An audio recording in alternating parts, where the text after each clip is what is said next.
It's a question of time.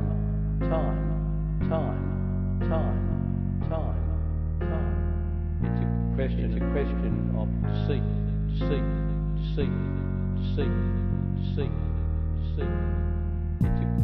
a question of time.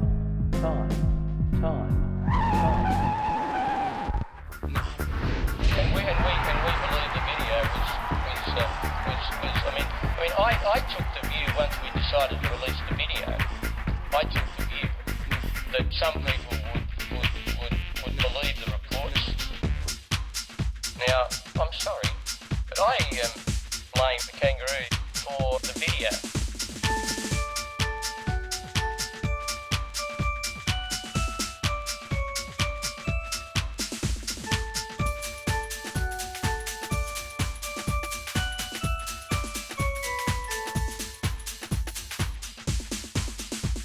Can I just say to you again, Australian, sack me immediately. Good evening, I'm Gretel Killeen. Hello Australia and welcome to It's Time to Go John, the final eviction. Tonight, some of Australia's most prominent and indignant filmmakers have got together to show you a little bit of John Howard's time in the house. Let's have a look. This is us!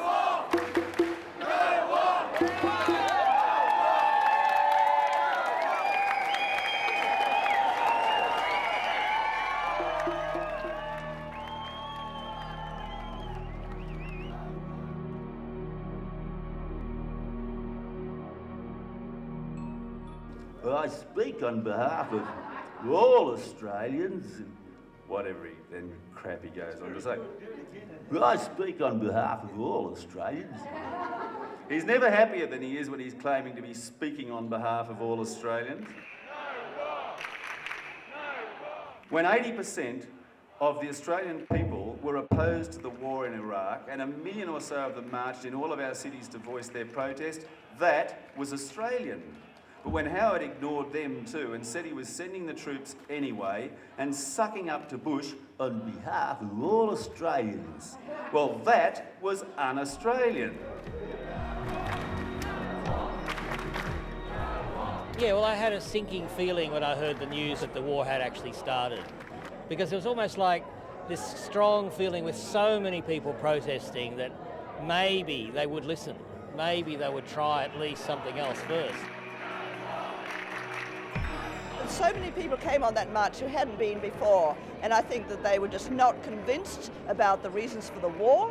Without any kind of international endorsement, he was one of the big bully of the world going into a war, and our country toddling along behind them. And I think there was a great anger about that.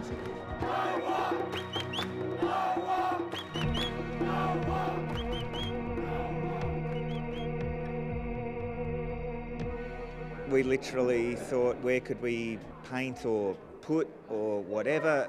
As it turned out, paint in what they describe as very hardcore paint, a message that is most effective. And where is the last place that John Howard, where can we put this where he'd like to see it least and where the world will see it most? And the Opera House is the only building that speaks for our country in that way.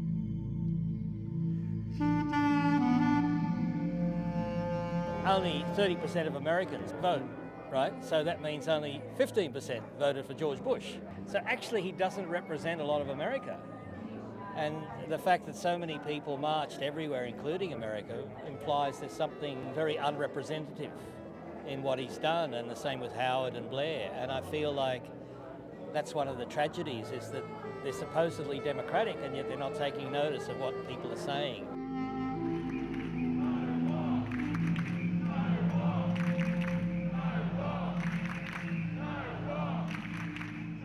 And Mr. Howard, when you concocted one lie after another to justify your decision to go to war when you turned our country into a terrorist target and gave us each a fridge magnet to make us feel protected. That was un-Australian. It's un-Australian to be a bullshit artist, Mr. Howard, and when you bullshit to us, don't tell us you're speaking on our behalf, because to use your own favourite term, Mr. Howard, it's un-Australian. Thank you very much.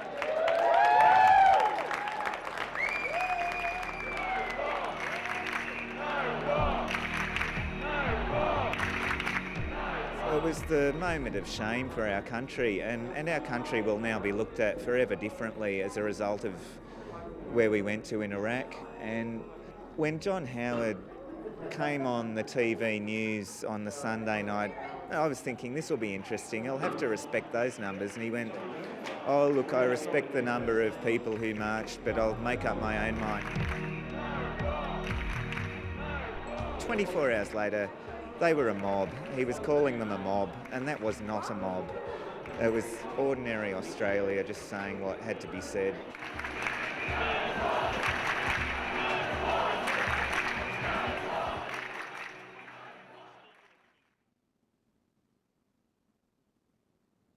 I would invite the Prime Minister to take the oath of office as Prime Minister of Australia.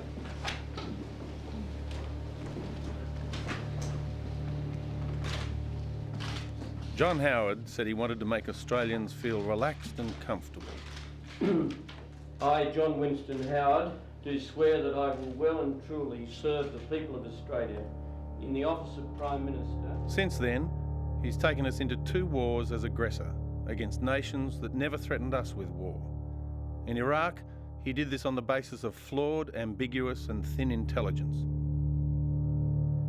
Now John Howard has developed and implemented frightening and extraordinary new laws which no other liberal democracy has contemplated. Laws which allow for the detention without charge or trial of ordinary Australians who are not suspects in any crime. Ordinary people can now be arrested in their homes or off the street, in secret, taken to specially arranged and secret detention facilities, held without charge, and on the full knowledge that they have broken no laws. They can be put through a severe questioning regime for hours, and if the answers given are, in the words of Howard's Attorney General, not appropriate, then they can be charged with serious offences carrying up to 5 years imprisonment. You can be interrogated for hours on end, and the detention can go on for 7 days, and then might be continued for a further 7 days, and then even indefinitely on rolling warrants. All this time, a lawyer may not necessarily be present, and no one, including family, friends and employers, will be aware that the state has you in custody. Children as young as 16 are subject to many of the provisions of this law and may be strip searched without parents' attendance, knowledge or authorisation.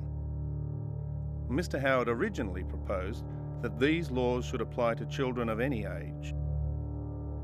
Then, when 2 Australian citizens are arrested by other countries, Afghanistan, Pakistan, Egypt and then the United States, and tortured and held for years in subhuman dog cages, subjected to hours, days, months and years of constant questioning and never charged with any offence, John Howard said, well, that's okay too, because these people are not the sort of people who deserve better. They are Australians, but the Australian government under John Howard will not protest at their treatment because John Howard believes they deserve it. They're terrorists. How do we know they're terrorists? Just have to take Mr. Howard's word for it. Like the refugees who tried to come to Australia by boat, John Howard said, we don't want people like that here, people who would throw their children into the water. We had to take Mr. Howard's word for it then. They might be terrorists too, he said, sneaking into the country in boats pretending to be refugees. Of course, it was later shown that no children had been thrown into the water and that none of these refugees were terrorists.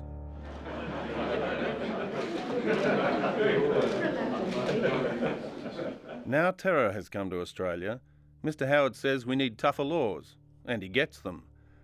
Australians can now be abducted off the street like some third world dictatorship, Pinochet's Chile or Stalin's Russia, and held by security police in secret and incommunicado. Not terrorists, or even those suspected of terrorism, but ordinary Australians who might happen to have some information that the security police think is of interest. But that's okay, because we're fighting a war on terror, so laws and civil liberties have to bend to make the country a safer place. But where does it all end? First foreign refugees, then Australians overseas, now Australian citizens, but not you and me.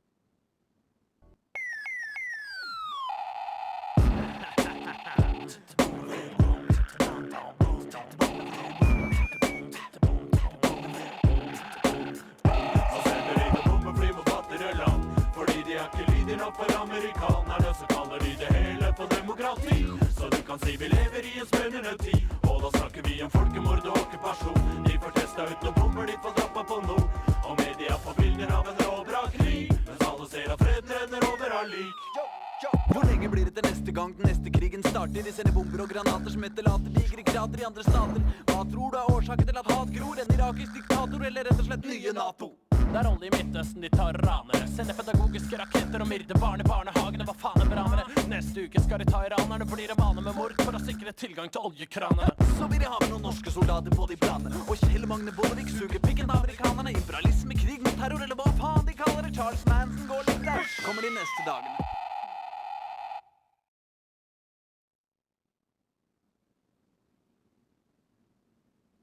One of the really wonderful things John Howard's done for us is to join us up to the Coalition of the Willies. Except nobody knows that we are a member of the Coalition of the Willies. George knows, John knows, and the only other people who know is every fundamentalist Muslim terrorist in the world. So what have we got to protect ourselves from all of that? Well, John gave us this, remember? It's the fridge magnet, except this contravenes the Trade Practices Act, because when the larger part of a product is cardboard and the smaller part of the product is magnet, it's actually illegal to call it a fridge magnet. It's a fridge cardboard. And if you've ever seen a terrorist attack, you'd be aware that they're always accompanied by intense heat and flame. This is all that stands between us and Osama bin Laden. The other thing that worries me about this is the blue box, translating and interpreting services. If you wish to report suspicious activity and do not speak English, now I'm not translating that from another language, I'm reading that in the language in which it is written. Now, assuming that there are people in this country who speak not a word of English but read it to PhD level, assuming there are those people, it leaves a lot of people out of being alert and alarmed. But not here, we're not alerting anybody here, because this is John Howard's vision of Australia. Rectangular, flat, white, empty, void, dull, with just a little black stain up here for which we're not sorry.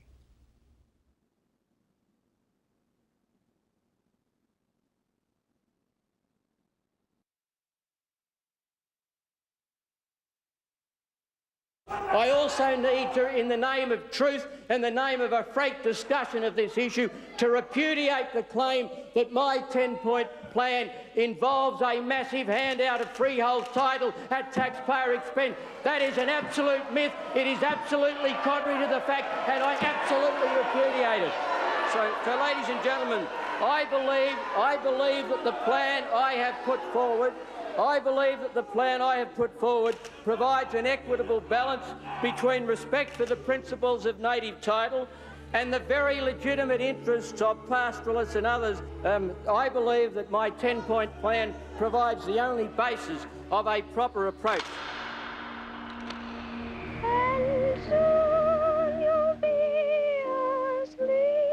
We always knew that Aboriginal children were taken from their families, many in the most cruel and heartless way. Whatever the motivations and intentions of those who designed and carried out those policies, the report provides the detailed evidence of what happened. Reconciliation requires responsibility. Yet governments appear to fear this because it might make them liable for compensation. Yet governments pay compensation to many people affected by their policies and actions. When the nation leaders rightly accepted responsibility and took a stand on the guns issue, gun owners were compensated from our taxes.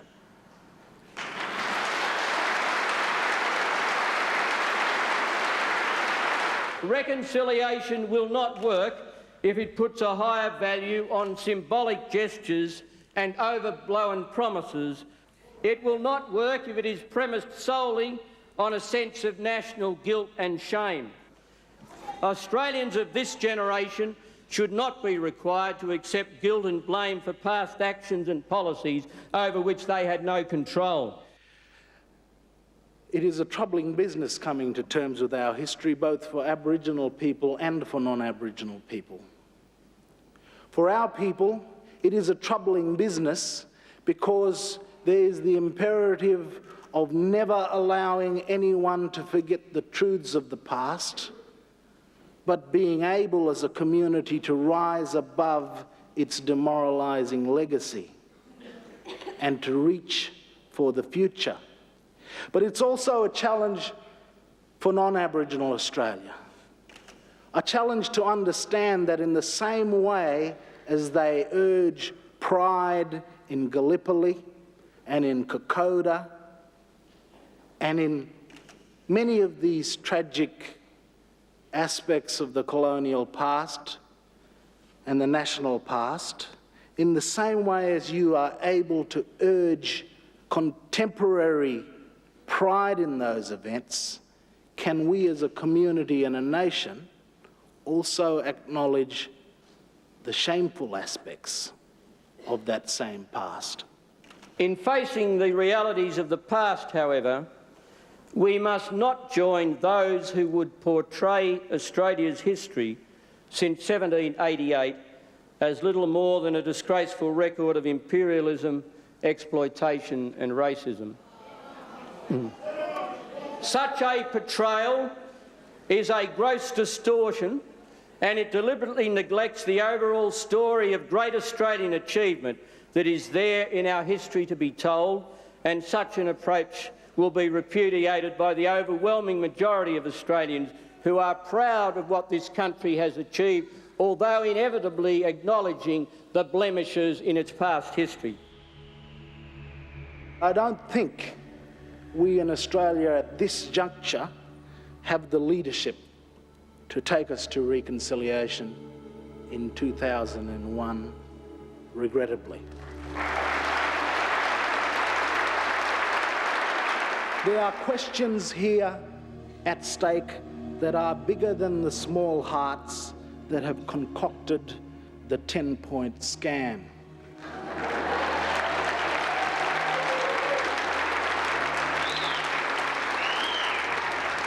They are, we must never forget, only the government of the day. They are not God.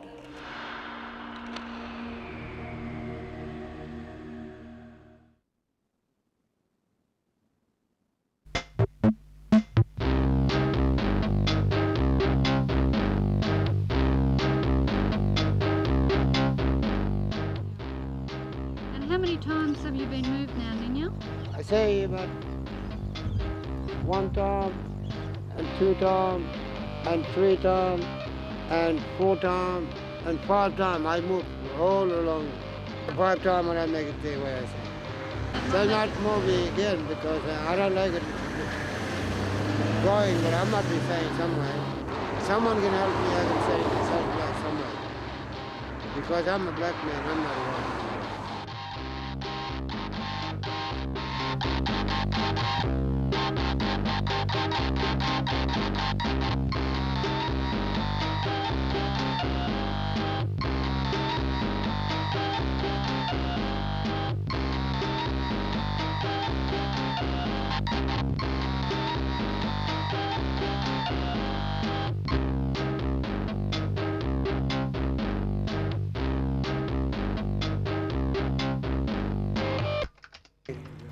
I don't like it, young man or middle-aged or girl. I don't like it washing, too much is my water because I buy for. How much are you paying for that water? I pay for $85. That's too much money anyway for one tank full.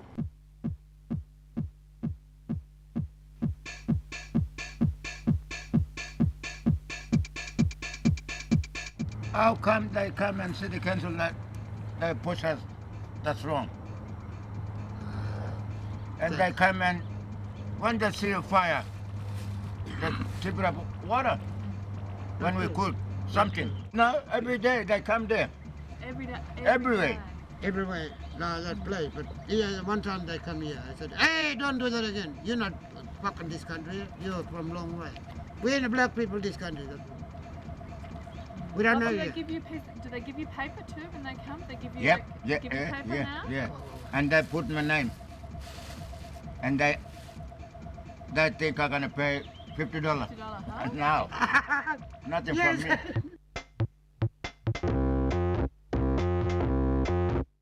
How come and they come and see us? They say, oh, what you doing here? Did you again go?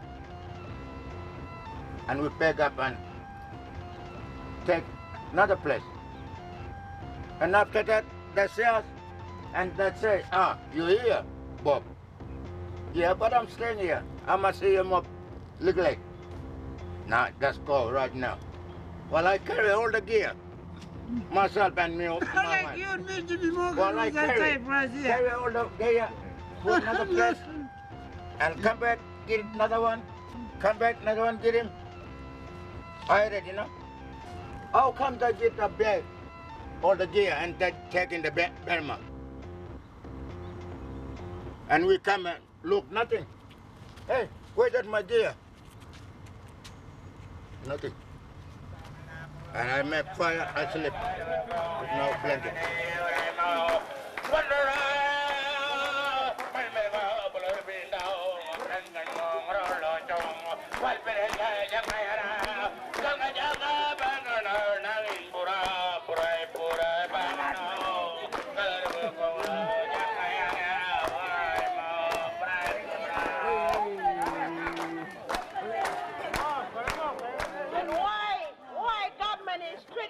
Like we are animals. Yeah. We're not animals. We are family. We got flesh and blood equal. We've been freedom before Cyclone Tracy. We used to have Lameroo Beach, We had everything down Lameroo. Hippie days, freedom. And it's a new century now, and you get these so-called, this is the wedding cake that they got up here. There's nobody in there. There's just nothing but disappointment. Just they don't even understand themselves. So why should they judge us? Why? That hurts me.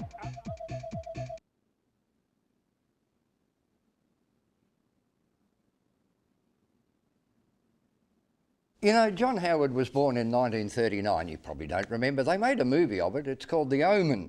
And after that, he didn't do a lot really until the Fraser years. Fraser was the Prime Minister of Australia and John Howard was his treasurer. Can you believe that? Crazy world, isn't it? But then Fraser lost to Hawke, and I remember watching Fraser on TV that night, the night he lost, and he cried. This enormous man cried. Now, Howard was equally devastated, but Howard couldn't cry because Howard's not an emotional man. He's not a caring man. He's not a compassionate man.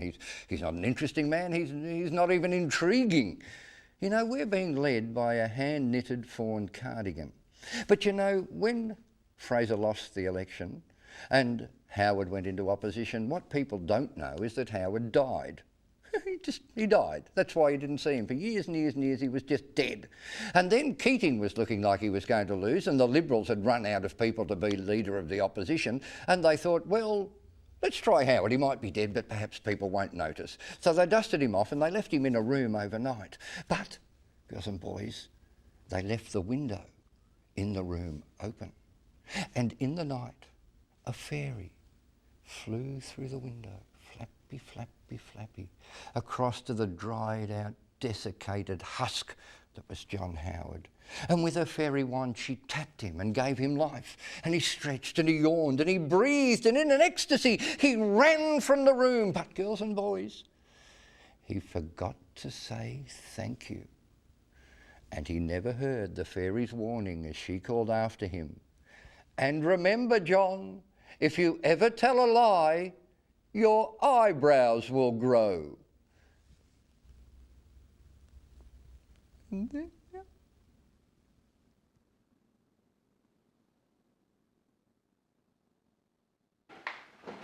Mum, it's one to lie, isn't it? Mum, is the Prime Minister allowed to lie? Mum, what happens if the Prime Minister lies? Mum, what's an election? Australians deserve better. Put the Nationals last. Authorised by Tim Sarisia Sortel.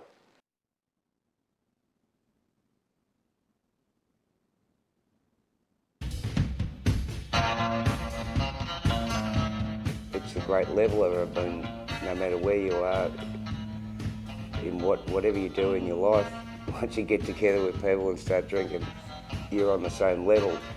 Since the late 70s, I've been chronicling every drunk around St Kilda. Draw pictures of people in the pub who are telling all these crazy jokes and all these crazy stories, and of course every single bit of it is 100% true, especially after that 7th pot. You know. Average Australian loves to get cursed. They love their drink. I'll tell you something about Aussie men. They love the beer. I think it's just ridiculous that they have to keep raising the price of beer.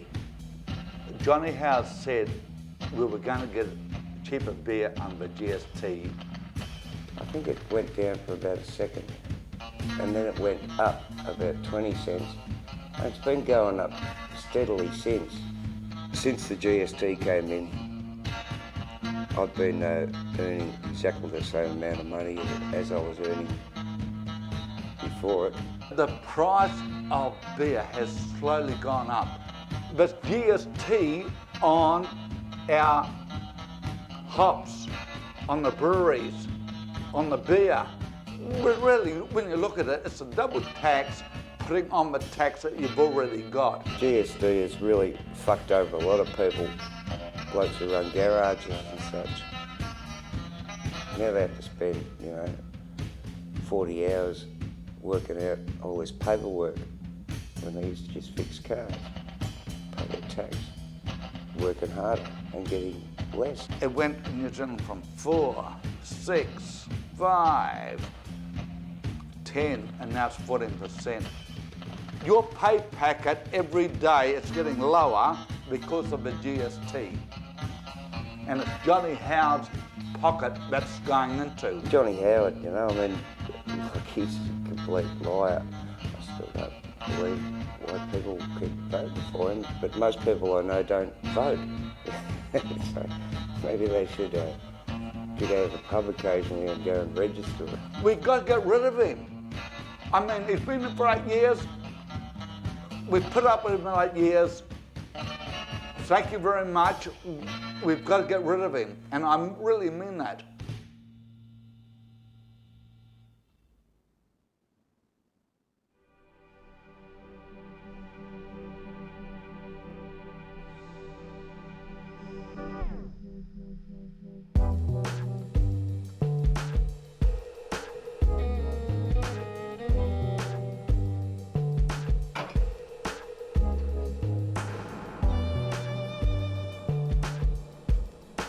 Much of the joy of doing this kind of thing comes from knowing that you're taking the physical space of the world into your own hands, and you're deciding that you don't have to be scared about whether or not you have the right to access something, because you take for granted that you can do whatever you like in your physical environment.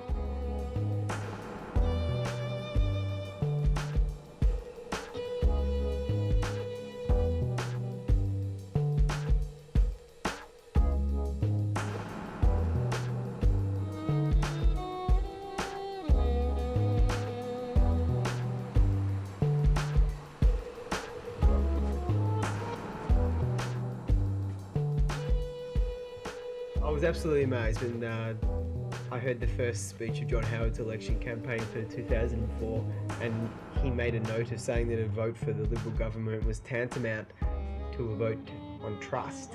I was absolutely amazed. People might criticise the use of billboards like this by saying that even though we're not trying to sell a product, we're trying to sell an ideology. But I think the crucial distinction is that we're actually not looking to make any money or any profit from this other than to illustrate something that is of significance and important, and it's not being awarded the kind of attention that it deserves.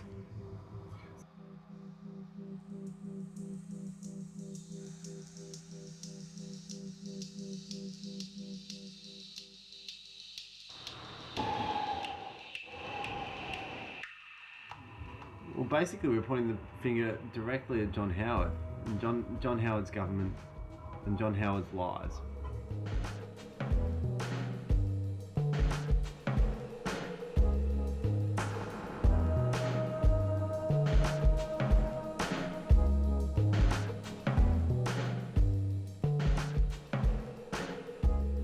I'm denying power rules, and I'm denying that fear in society which says that you're not actually allowed to talk to people on large scale without the money and without a big trademark.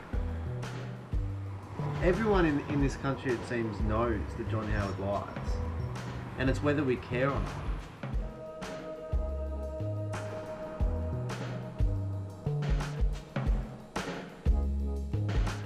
Oh, my family really like it.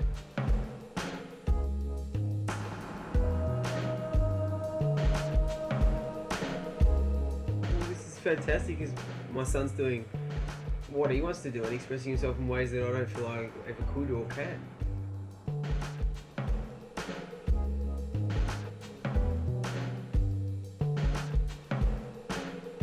I'm absolutely terrified, not of terrorists, but of Australia's apathy, and Australians' conservatism, and Australians willing to sit back and let this man dictate things to us, tell us who we're afraid of, why we're afraid of things, and that we should go back into our bedrooms and shut up.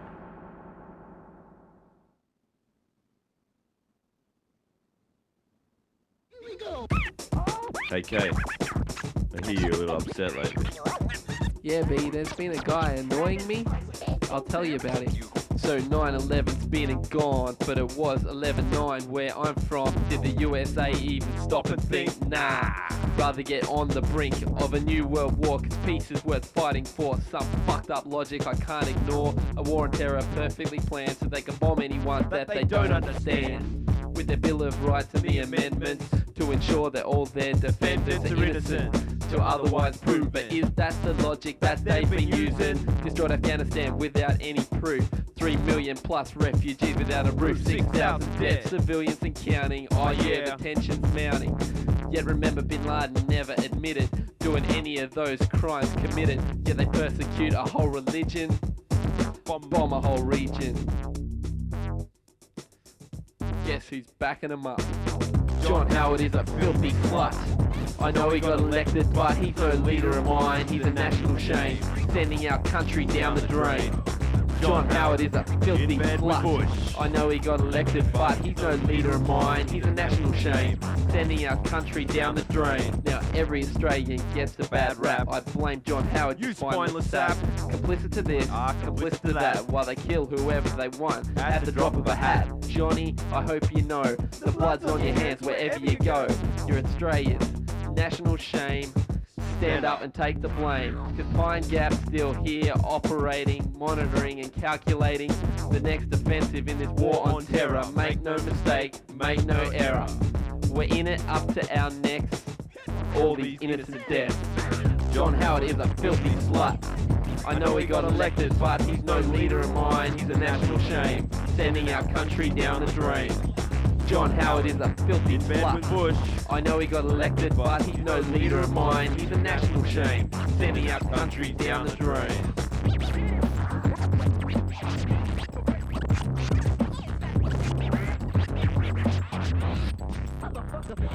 Americans raving on about freedom, yet can't understand when others see them as the enemy. Champions of free trade, keep the third world poor while they've got it made. S-11 kamikaze attacks have been brewing for as long as they've been screwing the poorest to 80% of the world.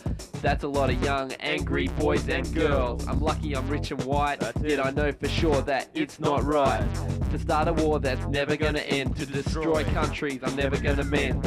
So Johnny, I know you're doing all you can to give America a helping hand. But if you only knew ordinary Australians' views. John Howard, you're a filthy slut. I know you got elected, but you're no leader of mine. You're a national shame, sending our country down the drain. John Howard is a filthy slut. I know he got elected, but he's no leader of mine. He's a national shame, sending our country down the drain. John Howard is a filthy slut. I know he got elected, but he's no leader of mine. He's a national shame, sending our country down the drain. John Howard is a filthy slut. I know he got elected, but he's no leader of mine. He's a national shame, sending our country down the drain. John Howard, you're a filthy slut. I know you got elected, but you're no leader of mine. You're a national shame, sending our country down the drain.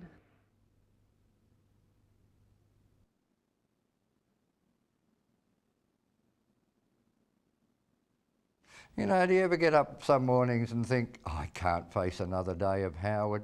Let's have a think about the Howard years. What do you remember? Well, we remember the war. How did we get into that? George Bush rang up John Howard and said, war. John thought he meant Steve and said, yeah. So he got into the war. The Republic destroyed that. Reconciliation, no sorry from the man. Refugees, the war on terror, race, and here's a little East Timor I've prepared earlier.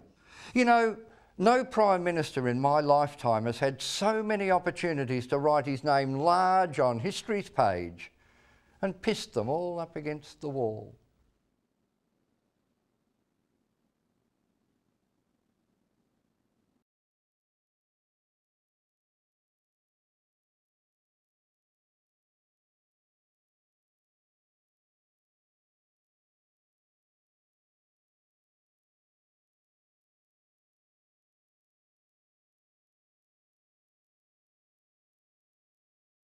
Valenten. Siap. Hei. Rona lagi. Rona apa ini, Pak? Foot Valenten. Dengan apa dari Pak Eriko? Rona apa?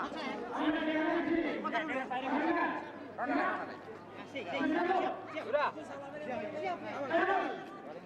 Sudah siap belum? Siap orang lain. Siap tembak. Siap. Siap. Tembak. Atur, tiru.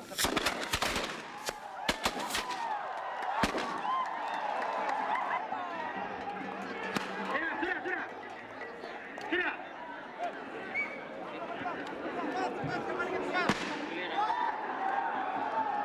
Sudah. Komandan Kompi, supaya tenangkan anggotanya, jangan sembarang-sembarang. Pelurunya habis kok.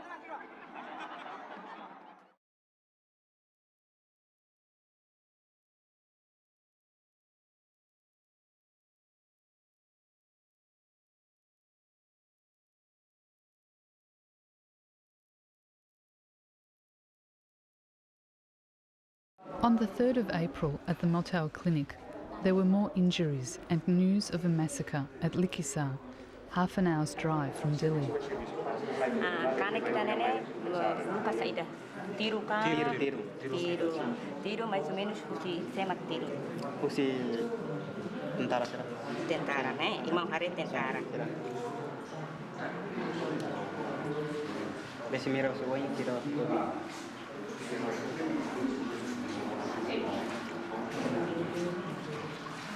Mais ou menos por corrida. 7 horas. 7 horas ainda de.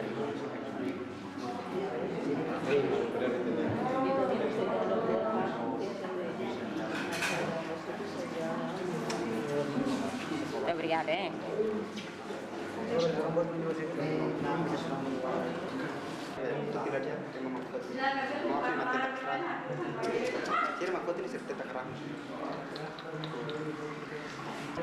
Oh, se mata nele. Se mata.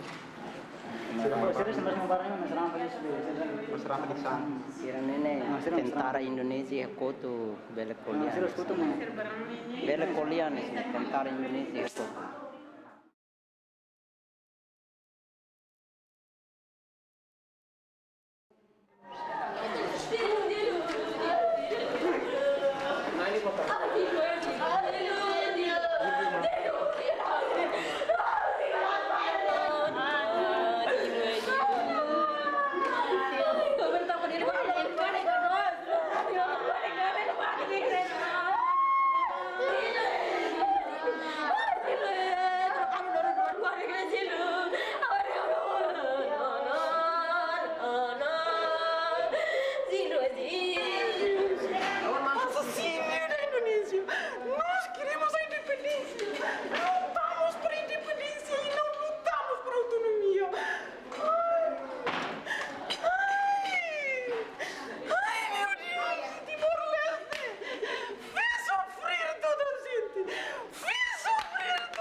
votantes, ou seja, 21% a favor da integração, e 384.580, ou seja, 78,5% contra a proposta de autonomia especial. As pessoas do Timor-Leste rejeitaram a autonomia proposta e desejam iniciar um processo de transição.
Well, it's impossible to leave the UN compound safely, so we are surrounded here by army, and there are tremendous lot of militia in the streets, so basically we are under siege.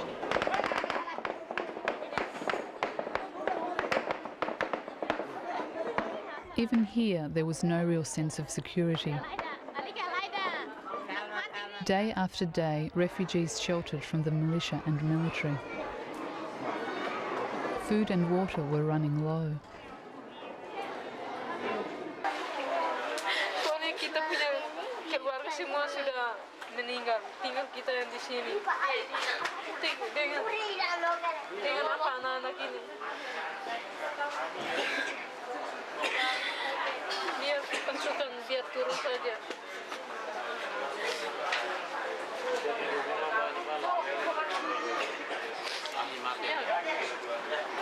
Hanya berapa orang saja yang pergi itu, yang lain bisa tinggal di sini.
East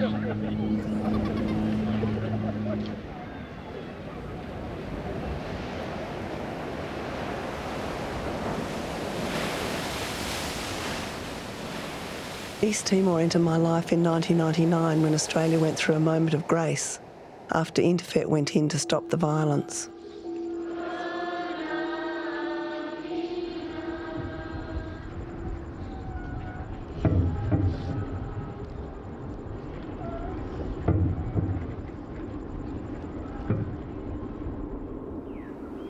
I began an exploration of friendship by going to Suai with Veronica Pereira, who was returning to see her family. We looked at the ruins of her former hometown.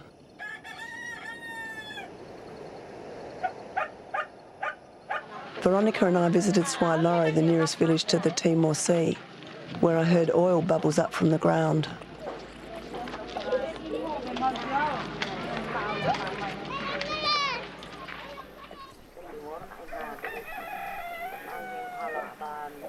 Veronica wanted to see with her own eyes if aid was reaching these people.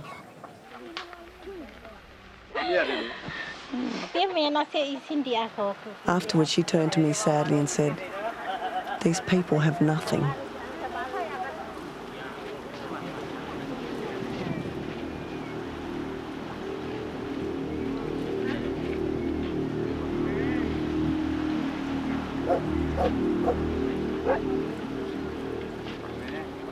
To travel with Veronica and to bear witness to the family and community struggle is to join them.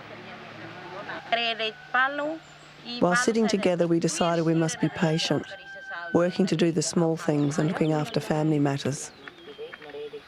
They hope that their leaders know their needs.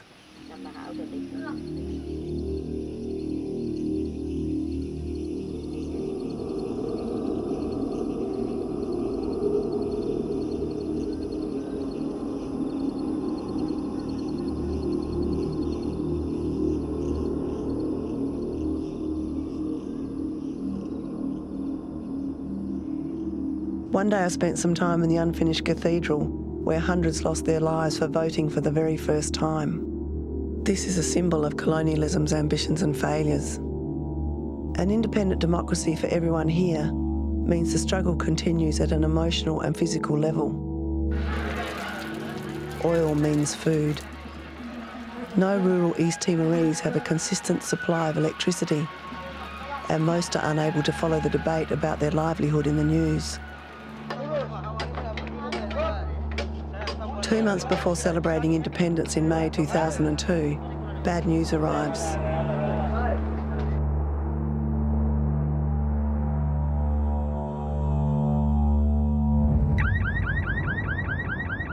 Our relationship changes drastically. I feel betrayed. The feelings of redemption and going forward together collapse. It's a bad joke how people are forgotten, and everyone is talking about lines under the sea. The boundaries and lines are shifting around like rules in a children's game. There seems to be one law for Howard's Australia and another for East Timor. Now, instead of working for recovery, our efforts are poured into building puppets and billboards for protest.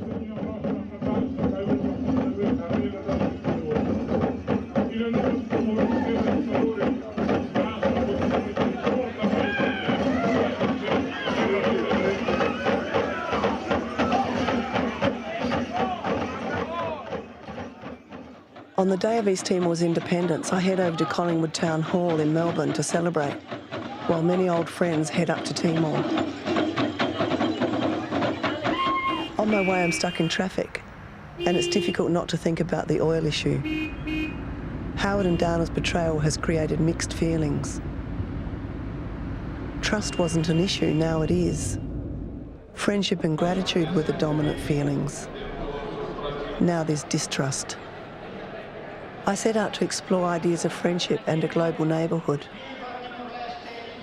What I found was black bullion, where I should have found a heart, and political expediency, where I should have found respect.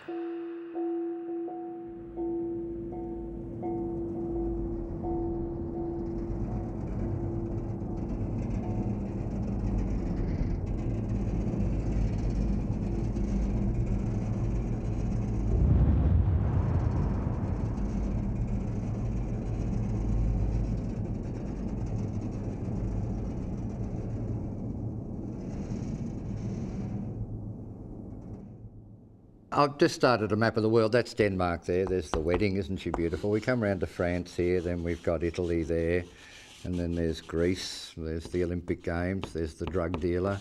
Come round the top of Africa, full of wars and AIDS and famine, but they're black, so we don't worry about them. Round India, then we do the Malay Peninsula. We come across China, North and South Korea, the west coast of the United States, and down there to South America. And look, we'll put Australia over here, closer to America, so John Howard doesn't have so far to crawl. Now, you know, it'd be very easy to dismiss John Howard as a sort of lying, arse-licking rodent, really, but I think we forget that he's also a very clever lying, arse-licking rodent, to use the vernacular.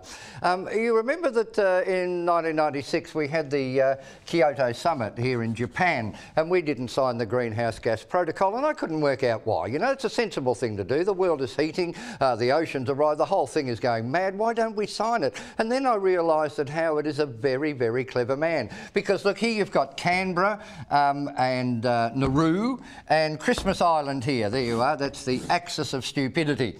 And we took all the people that were going to Christmas Island and we put them on Nauru. Now, we didn't sign the protocol. Greenhouse gas emissions are going to increase. The Earth is going to heat up. The oceans will rise. The ice caps will melt. Penguins will get weapons of mass destruction. And Nauru, which is currently this high above sea level, will just slowly go glug, glug, glug, glug, glug, glug, glug, glug, glug, and the refugees will drown. They can't swim. We've seen the photographs. And so the Pacific solution becomes the final solution. And if that's your idea of a great Prime Minister, you vote for him. Because remember, interest rates are at record lows, your house is worth 3 times more than it was when John Howard came in, and you've got shares in Telstra. Think about that before you think about the refugees.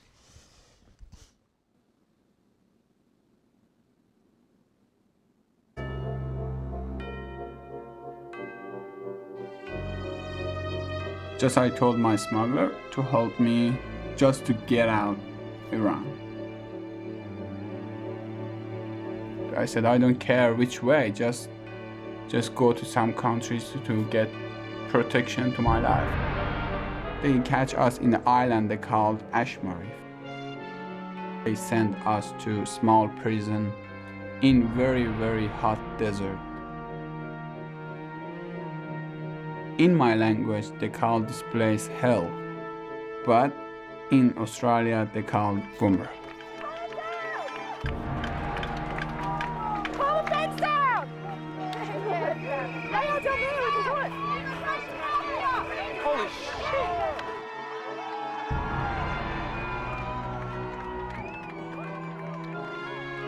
I left Iran for many reasons.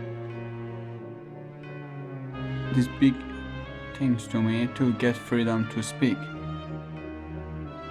I try to stand up in front of Iranian government, tell them you're wrong, you're doing wrong things to people.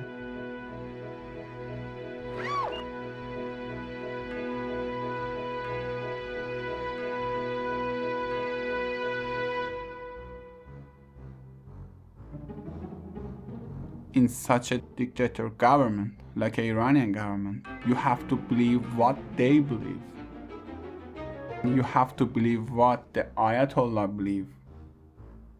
I don't. I believe what I believe. In Iran, protest is illegal. Like you disappear or they kill you. And no one knows exactly what's happened to you. I left my family, my 5 sisters and brother, and dad and mom, and my soul, which is my girlfriend, Shima.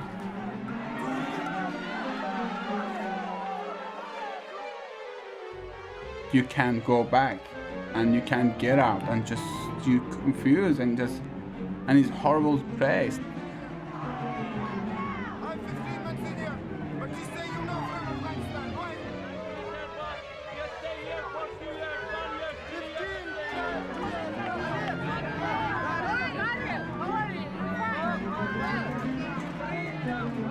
The people inside, they're thinking, what is their crime? They come here for protection, but not for more persecution.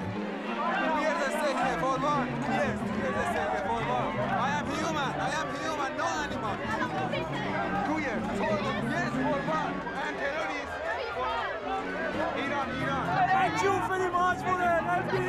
Thank you very much for your helping. We have a show of people Australian. We are not criminal. We come to help. Yes. Thank you for your helping. Thank you for every people Australian.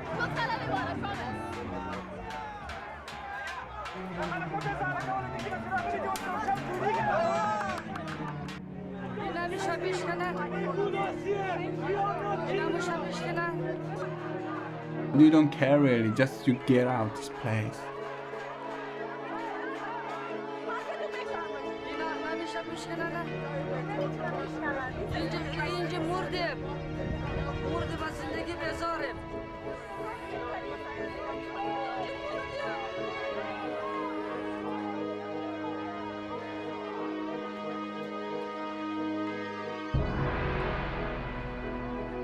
Look, that time you don't care what they are.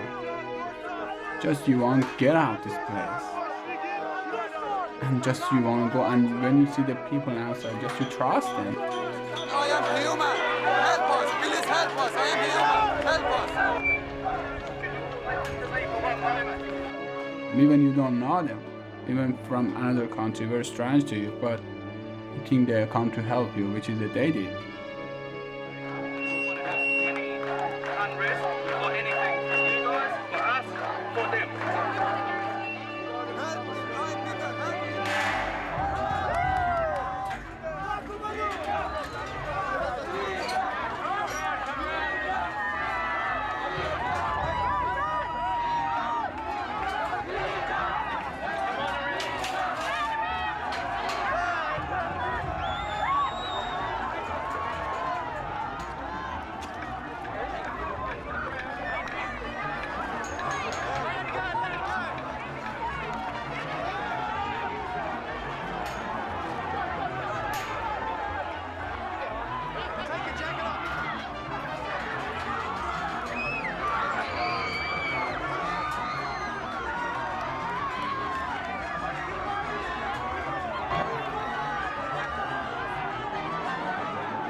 If someone is come to your home, your place, he need help,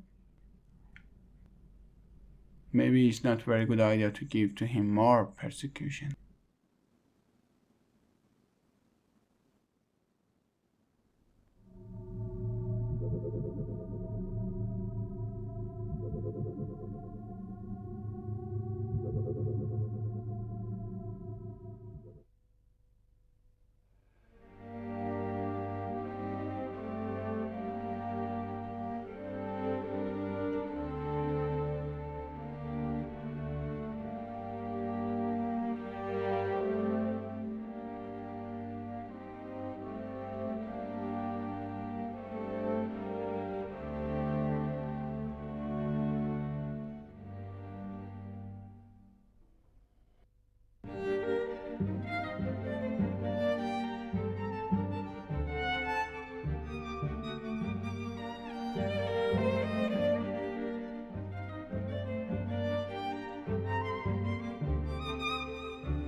Have you seen John Howard jogging? Well, that's jogging, it's power walking. He does it for us, you know, to keep fit for us.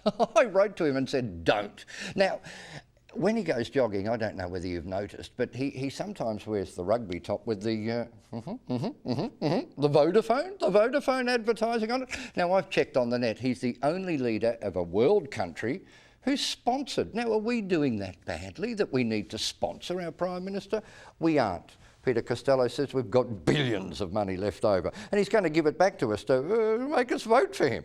And I'm going to give it to us now. You can get $3,000 for having a baby. $3,000! What are you doing tonight, girls? Come around. I'll go your halves.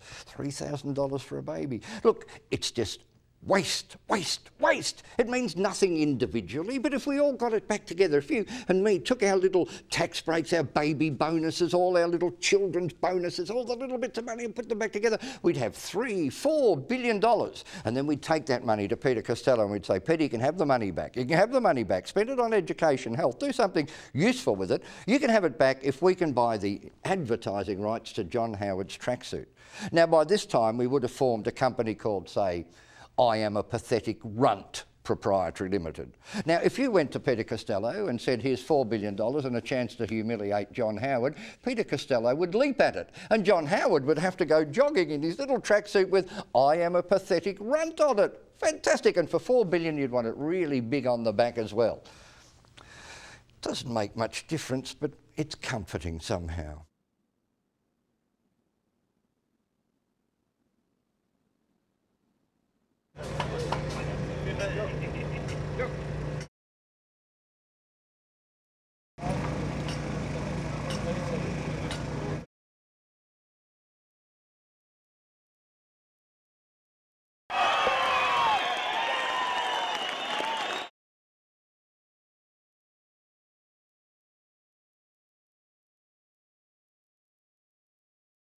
On the waterfront, I've been here for 25 years. That's a shame, isn't it? They got us out with bloody dogs. They get out the joint. Coming down to work 11:30. He said, get out, the gate is locked. What's going on here? All out. Dogs and bloody, security guard everywhere. Oh, it's unbelievable. I said, what's going on? It's unbelievable. But what can you do? We're here to fight. We've been here for 95 days so far. I think we're going to spend a few more weeks here as well before we can put our feet through that gate. It's got to be hard. Got to be hard. It's got to be very hard for us.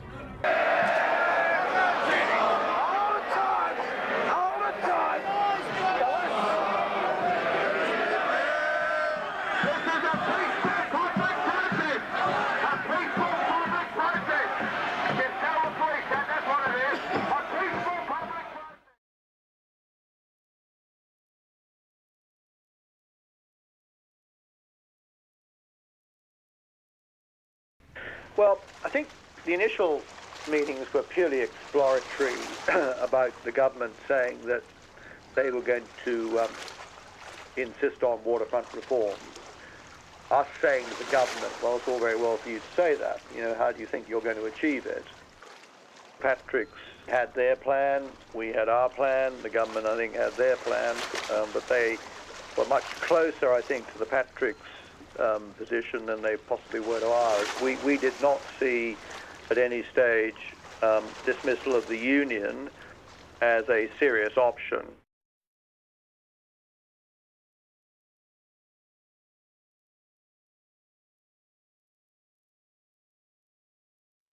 There's a government document which basically contains the whole script of the waterfront dispute. And describes it as the interventionist strategy, and then goes through the elements of that.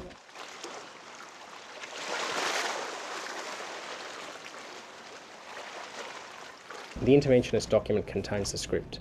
The script is a trigger, active provocation.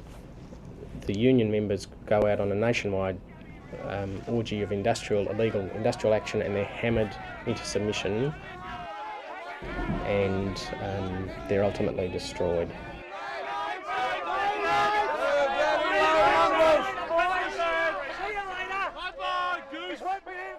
That would then allow Patrick's to sack en masse its unionised workforce and replace it with a non-union workforce.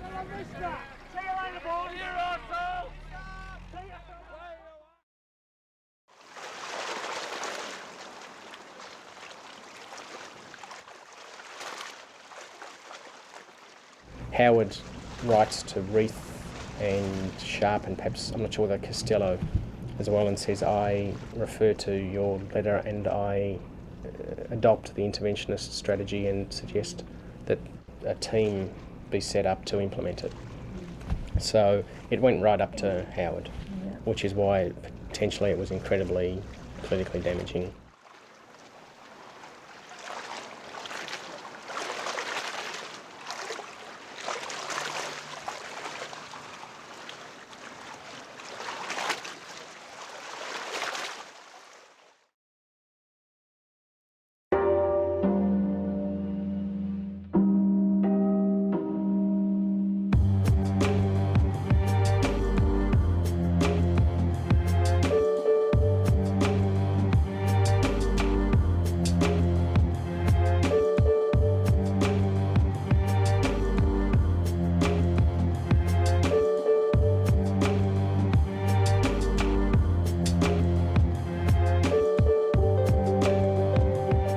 He's politicised the public service, the military, the security services.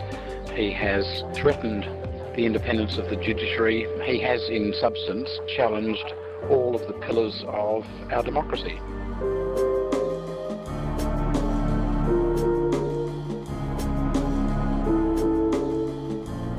I think Menzies would turn in his grave. What Howard is doing has got nothing to do with Liberal politics as Menzies conceived them. There ought to be a change of government because the present government, in my view, has disqualified itself from any conceivable claim to moral authority or leadership. They should not ever govern Australia again.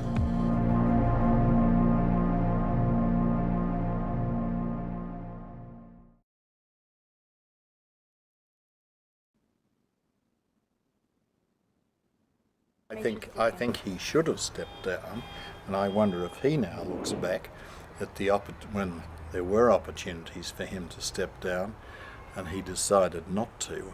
I wonder now in September 2004 if he thinks that wasn't such a clever idea, because the government is able to say, look, we're experienced economic managers compared to the opposition. Obviously, they're experienced because they've been in opposition and in government, and the opposition hasn't.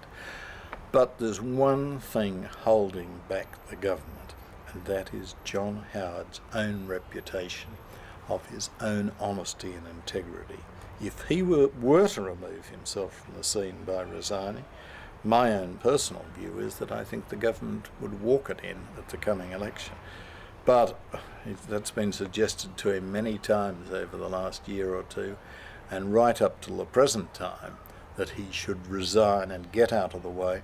He's always saying how experienced his team is. Well, hand over to the experienced team and get the blemish on the Liberal government out of the way.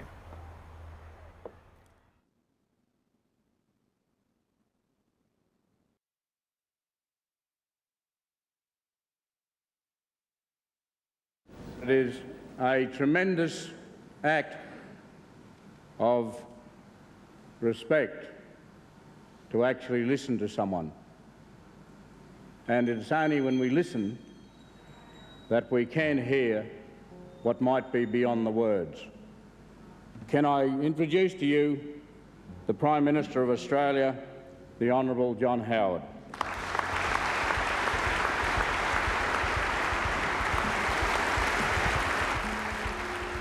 Psychoanalysis is the art of close listening, and listening in a way to things people don't know they're saying but are being said anyway. Can I say how very pleased I am to be here today to formally open this convention, and let me also thank the Kulin people for the warmth and generosity of their welcome.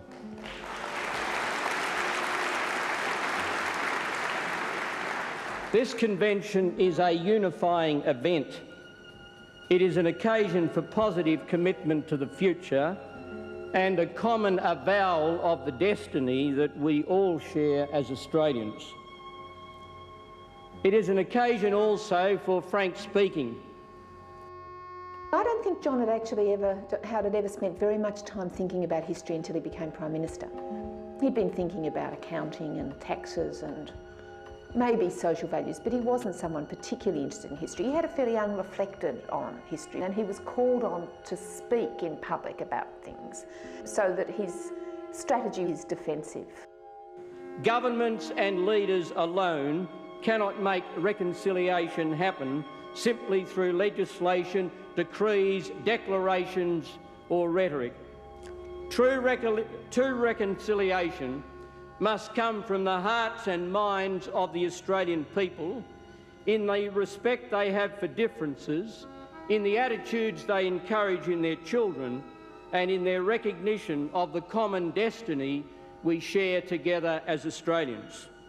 In facing the realities of the past, however, we must not join those who would portray Australia's history since 1788 as little more than a disgraceful record of imperialism, exploitation and racism. His past is a past full of good people, and then there are the bad historians in the present who are somehow wanting to attack that idealised past. Such a portrayal is a gross distortion, and it deliberately neglects the overall story of great Australian achievement that is there in our history to be told, and such an approach will be repudiated by the overwhelming majority of Australians who are proud of what this country has achieved, although inevitably acknowledging the blemishes in its past history. He was forced to make some concession that Aboriginal people had been murdered and dispossessed. So he makes a concession, and in making the concession he chooses this word blemish. The blemishes in its past history. This is a blemish on our past. So it's this minimising of something which is actually about the very structural foundations of the Australian economy, which is based on the dispossession of land, and that's more than a blemish. We need to acknowledge openly that the treatment accorded to many Indigenous Australians over a significant period of European settlement represents the most blemished chapter in our history. So here is a Prime Minister denying that race relations really are at the heart of some of Australia's most intractable problems. So he's denying it at the same time as he's using a word that draws attention to skin colour. Blemishes are on skins, they're on the surface, but blemishes are also on reputations. And Australia's reputation is being blemished in a way that it's very hard for us to respond to. It's being blemished by the fact that there were actually people here with the wrong skin colour when we got here. The blemishes in its past history. It seemed to me that in this choice of the word blemish, we were seeing the return of the repressed in Howard's public discourse, that he was, by using that word, in fact admitting the very thing he was attempting to deny. And it's only when we listen that we can hear what might be beyond the words.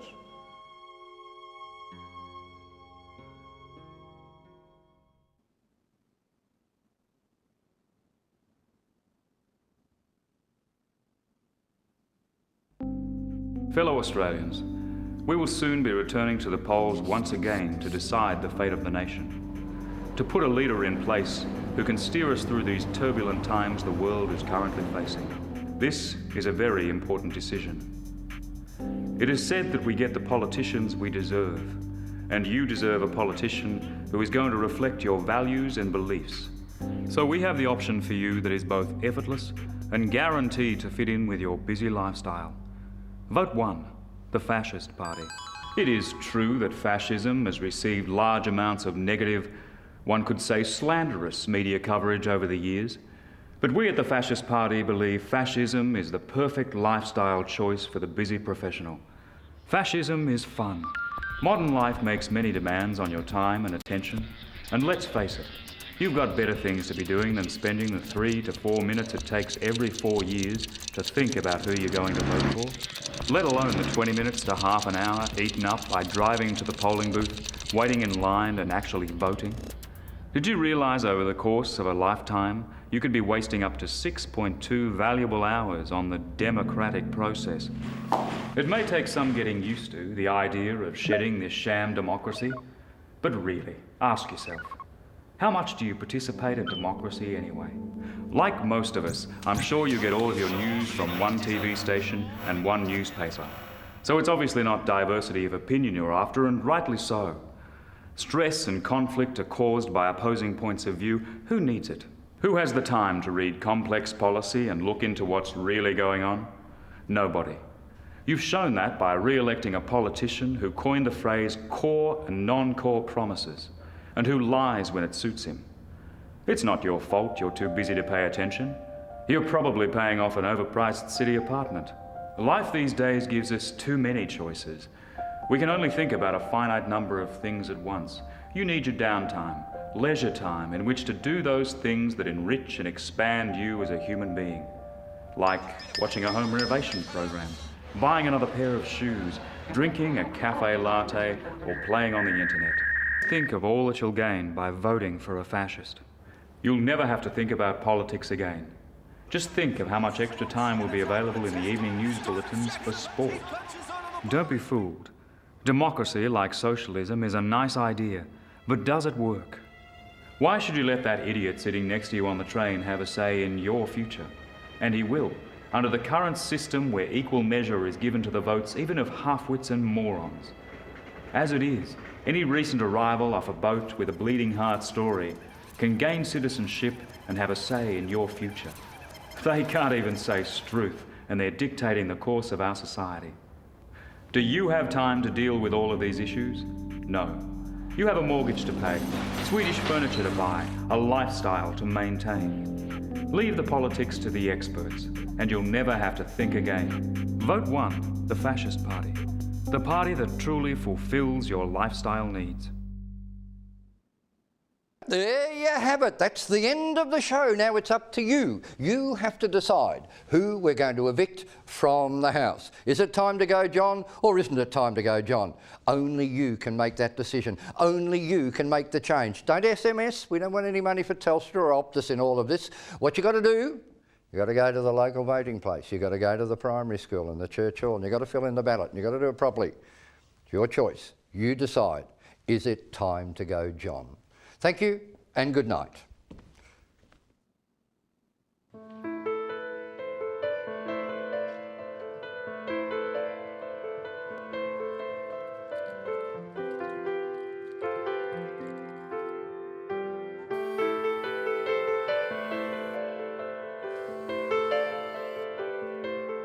You manufacture propaganda with alarming ease.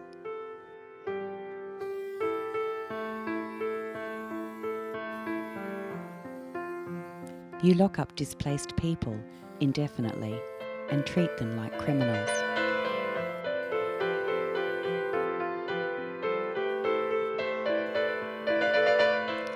You insult our traditional landowners.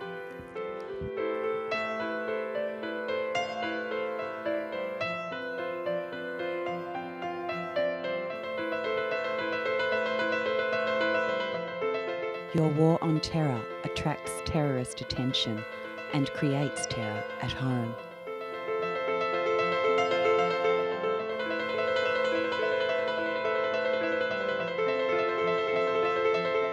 You educate only the wealthy.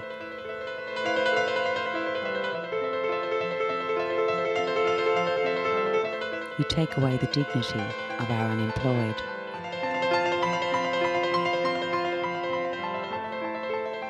You decree that only the rich are entitled to health.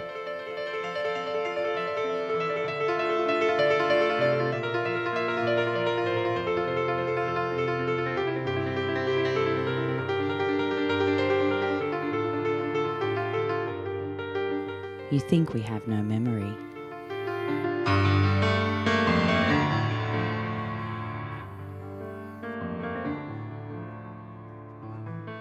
You led us into a war on innocent people under false pretenses.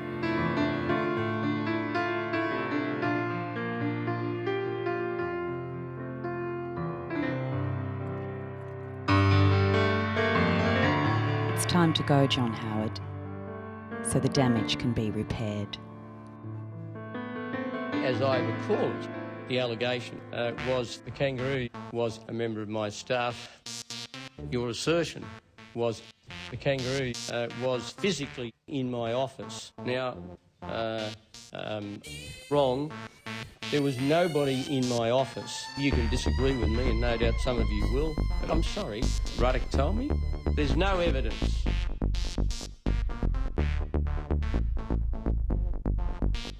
I'm sorry. For the future of Australia, sack me, terminate me, repeat, sack me, terminate me, sack me, terminate me, repeat. No, you can disagree with me, and no doubt some of you will.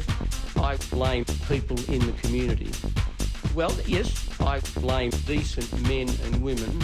Can I just say to you again, I don't think it's my appearance.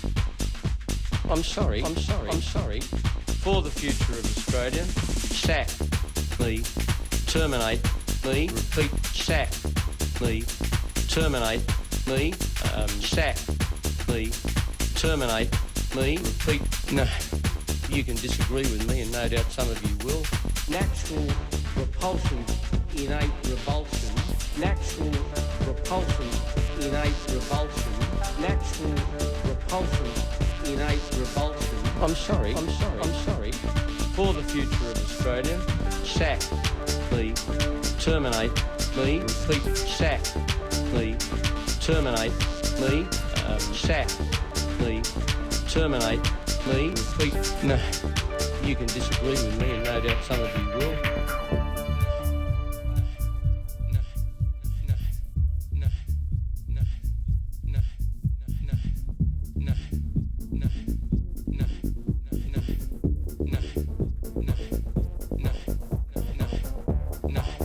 No.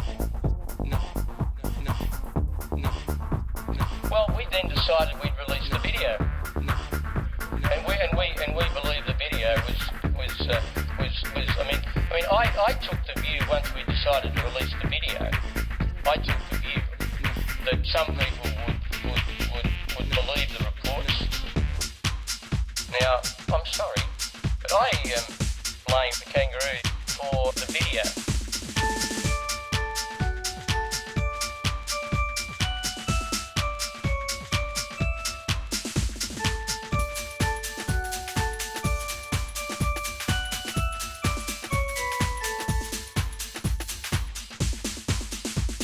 Can I just say to you again, Australia, sack me immediately.